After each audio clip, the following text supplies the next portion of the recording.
বাংলাদেশের মানুষ, পাকুন্দার মানুষ আজকে সারা দেশে দেখিয়ে দিবে এই দেশের মানুষ চাঁদাবাজ চায় না,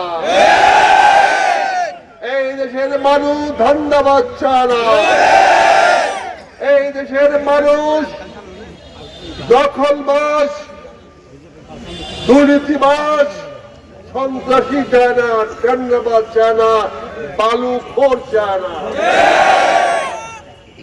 এই জন্য আজকে আমি আমার গত 40 বছরের দল ছেড়ে আপনাদের কাছে আসছি।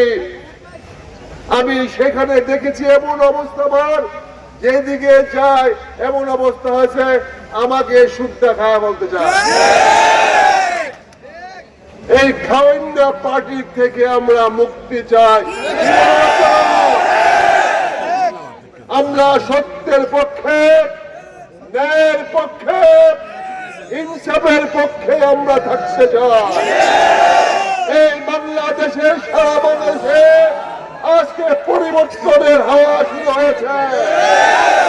মানুষ পরিবর্তন চায়, মানুষ সুন্দর কল্যাণমুখী একটি বাংলাদেশ চায়, যেখানে আল্লাহর শাসন প্রতিষ্ঠিত হবে।